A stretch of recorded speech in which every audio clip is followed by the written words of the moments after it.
the door. They found it.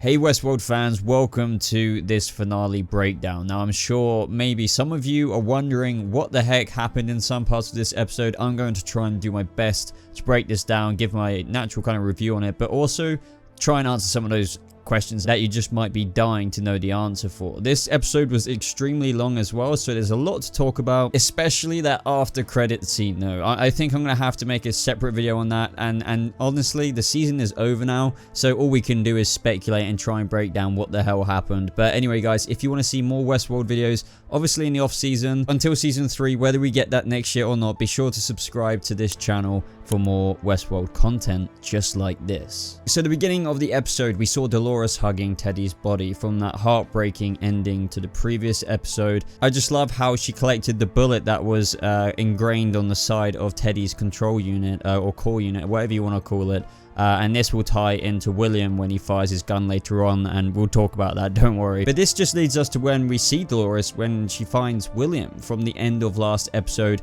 digging into his arm, checking for that kind of, host port. The thing is, what Dolores said couldn't sum up William anymore in this whole season. It seems like you've been questioning the nature of your reality. But also as well, guys, it was just really great to see those two ride together again, across the plains of Westworld. While at the same time as well, we got to see all of the main parties in Westworld head to the location of the Valley Beyond. And so this included the Ghost Nation people, the quality assurance people from Westworld, including Carl Strand and Charlotte and a few others. Now, all the while this is happening, Maeve is also on the table as seen in the previous episode, about to get decommissioned. But that is when she makes her grand entrance, just as Hector is going to save her, but not only by controlling the other hosts, which do quickly help, heal her with the little laser healing cool Star Trek-y pens they have, but thanks to Ford helping her unlock her core permissions, she doubles down and sends in hosts and host animals alike, like a mother flipping badass. And everyone was literally standing there just like, what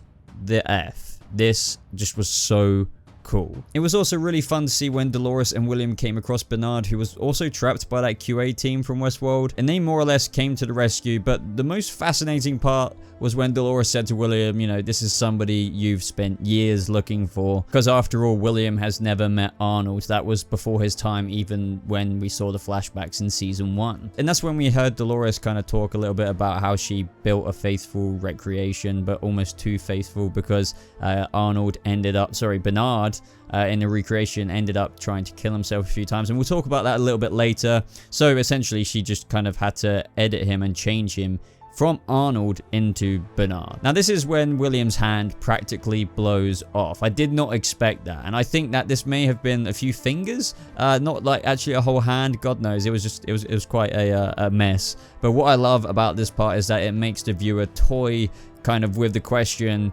yet again, that is William a host or not? Now this brings us to the Forge, and we had a major case of time slippage as always in this episode. So at various points when we had like Carl Strand, Charlotte and their team entering the Forge, questioning Bernard about what happened here and where is Peter Abernathy's control unit as always, and also what was a really cool surprising moment to the viewer when we got that kind of first Forge scene from the inside, is that what the hell happened to Dolores since she was laying there on the floor dead. I mean, it was fairly obvious that this wouldn't be it for Dolores, but nevertheless it made you think, how was she going to be brought back later on in this episode? Now the Forge took up a huge chunk of the finale, and that came at no surprise really, as it was being dangled in front of us all season long as this door to another world, William's mistake, or just a few other names. But one thing we have known too is that Dolores only really cares for getting out to the real world. She has a couple of really interesting lines that highlight that, the first being, there's an entry to another land here,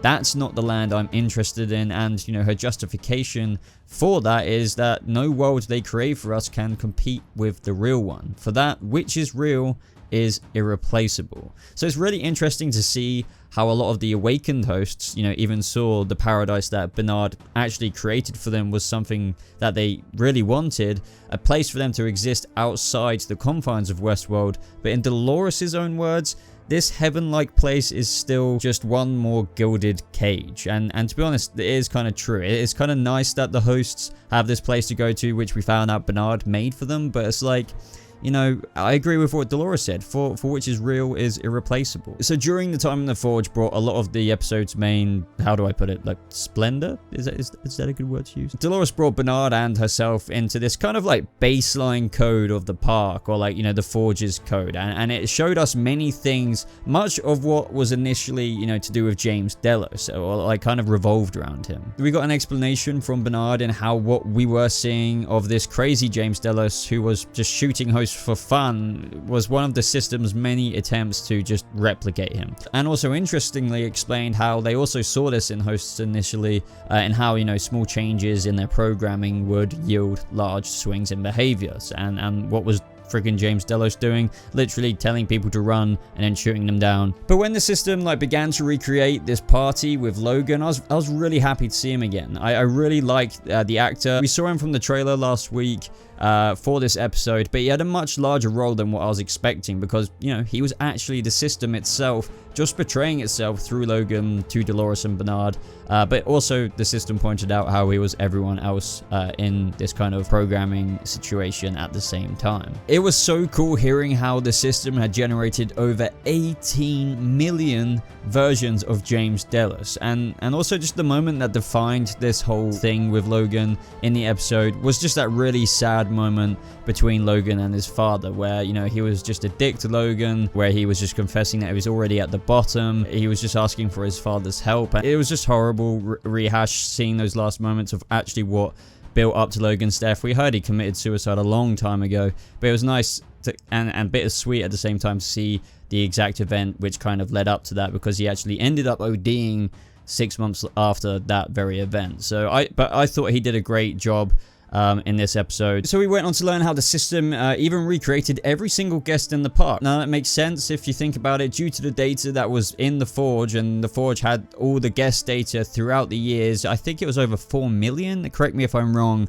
People who have entered the park, is probably more, but anyway, it was kind of explaining how some waver between love and pride, and some were just downright irredeemable. And that is when we saw William in the system, when, you know, perfect timing, as they were walking past him, William kind of looked towards Dolores, Bernard, and Logan. So yeah, obviously William has also had, you know, his mind and his profile coding into the Forge, his very kind of conscious state at its very core. That is what the guest data is in the Forge. That's why it's so powerful, and why Delos are like cramming after it all season long. It's, you know, interesting to see how the system views someone like William as just literally irredeemable. And it's also kind of contrasting with what most fans have speculated this season, and what I will bring up in this kind of breakdown, and how everyone kind of has believed up until recently that William was on a redemptive arc. Ultimately, it came down to something I found kind of quite funny, in how humans were kind of just simple to this system, or, you know, even now to Dolores. Like, the Logan system guy explained how humans are, you know, or being human is just a brief algorithm.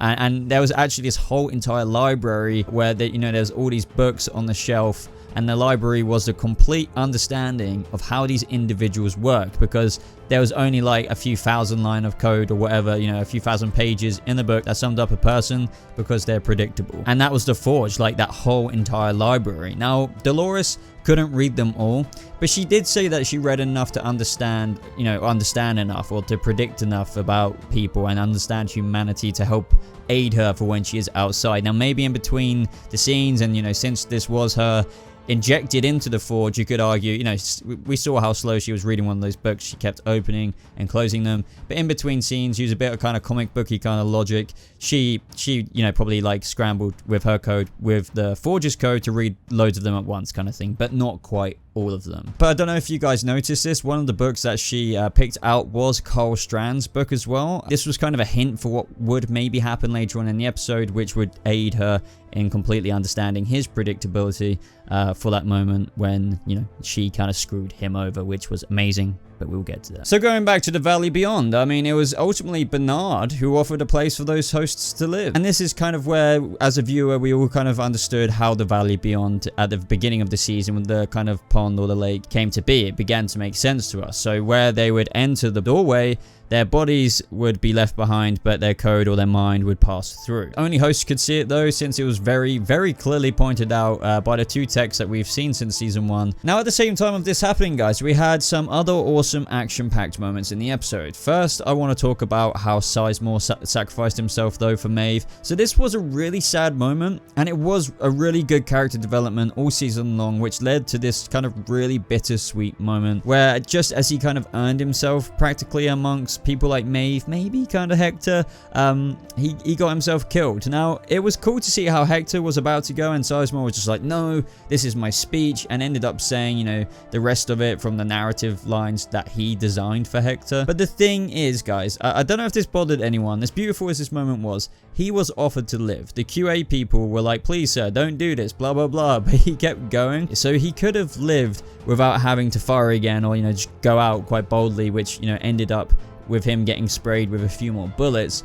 As I said, I know it sets up for a nice story and a nice ending, kind of, you never know, he could come back, whatever. But if anything, guys, I'm probably being a bit too nitpicky, but if he just approached them, started talking to them because they were like, please sir, and caused a little bit of a hassle, that way would have still wound up with, you know, more time wasting for the QA team, rather than them just spraying him and killing him, which would just kind of outright let them run after Maeve and the others. So that was a little bit of a kind of scratch on me that I had to keep itching and wondering about, but I would love to know what you guys think of that. Now, as for the action and the Valley Beyond, we obviously had Clementine riding in and causing all the unawakened hosts to go on, you know, like full-on zombie mode.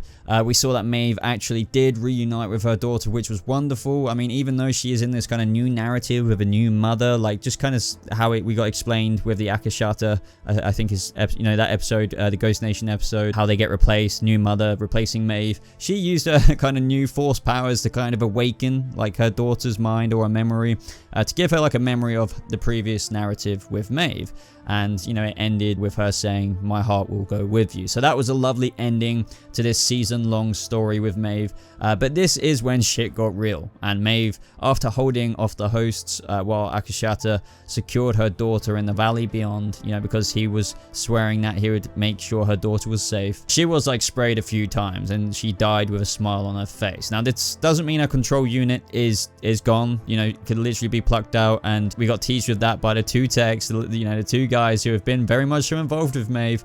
So I don't think that's one of the control units that Dolores has, by the way. This definitely isn't the last we'll see of her, and I bet we'll even see Hector and the others too, possibly. So at the same time as this happening, we had Bernard not wanting Dolores to destroy the guest data because, you know, destroying the Forge would also destroy the Valley Beyond kind of host world too. So the thing is, I feel like most of us completely get where Dolores is coming from, even though she's been quite ruthless with her new conquest to be liberated, you know, from the park, and wanting nothing to do with the Valley Beyond either. But I absolutely adored that line from Bernard when he said, "This isn't a dream, Dolores. This is a effing nightmare." But anyway, Bernard ended up shooting Dolores. We got that answer, which he then went back on because he realized that the host did deserve to be liberated. And if anything, humans are just, to Bernard, algorithms designed to survive no matter the cost. After the surprising death of Elsie, by the way, being shot by Charlotte because her moral compass was too good, Bernard kind of lost it and realized that, you know, humanity is just too messed up of a code, really. This is when we also got that cool reveal of the time slippage once more, where Bernard was talking to Carl Strand with Charlotte present and some of the QA team in the Forge, and we got that answer that Bernard had to scramble his memory because he couldn't risk, you know, Carl Strand, Charlotte, everyone he's been with, you know, in the present-y kind of time slippage-y day kind of moments throughout this whole season, knowing the choice that he had made. And the grand choice that was finally revealed for the whole reason of him scrambling his memories was that Bernard had changed his mind and brought Dolores back through Charlotte's body. I mean, holy crap, guys. I mean, we even got a glimpse of like an obscure figure walking towards Charlotte in the trailer for this episode last week. But did you guys guess that this person walking towards Charlotte to only give her what she deserved, you know, a bullet in the head, was actually, in fact, Dolores 2.0, just in, you know, like another temporary skin suit, because we all know what happened at the end of the episode. I have to say, guys, it was very satisfying seeing Charlotte go for once and for all, but this also led to the Charlotte Hale, who was actually there in the Forge alongside Carl Strand, you know, was indeed Dolores, and she also takes out Carl Strand.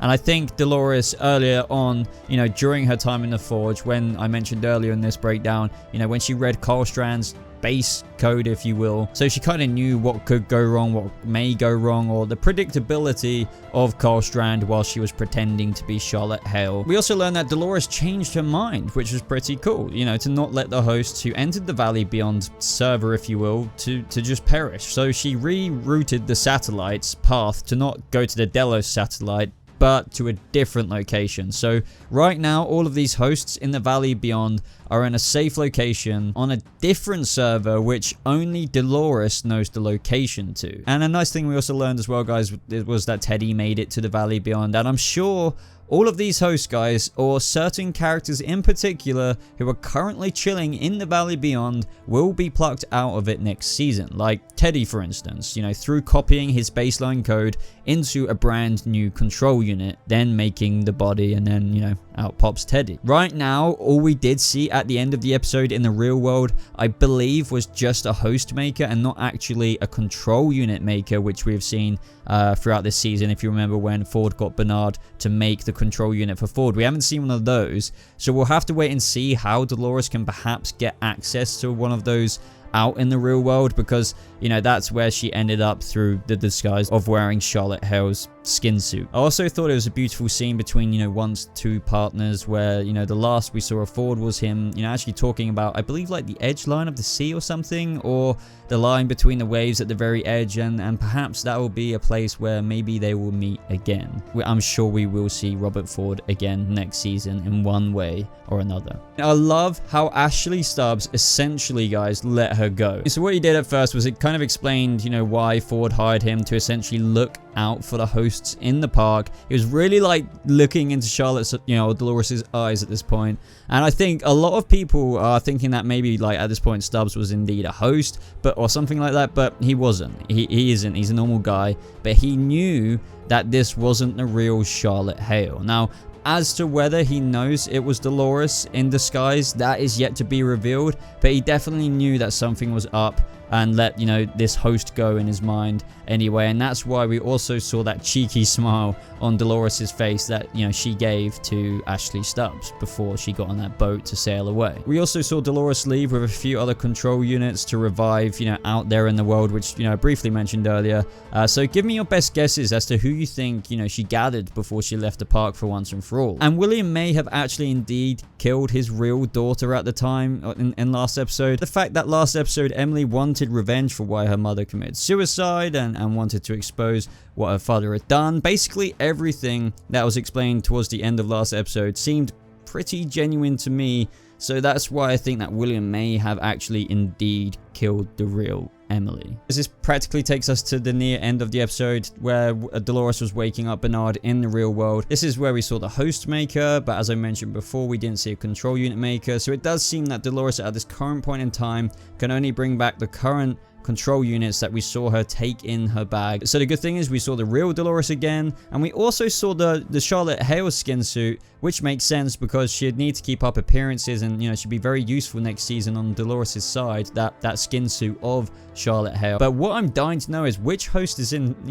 now in Charlotte Hale's skin suit. Interestingly, Dolores knows that Bernard would want to stop her, just like he declared in that moment in the episode, as he knows her ultimate goal is just to basically kill all of mankind. But in a way, she knew that with them at least being at each other's throats in the real world or something, you know, the host kind would have endured. This is where we saw Dolores leave with the, you know, the different host that is in Charlotte Hale's body now, or you know, the copy body, and Bernard walked out into the real world, and thus begins the setting for season 3. So I would love now, guys, to dive into that after credit scene, but I'm going to have to save this for another video because this video is getting way too long enough as it is.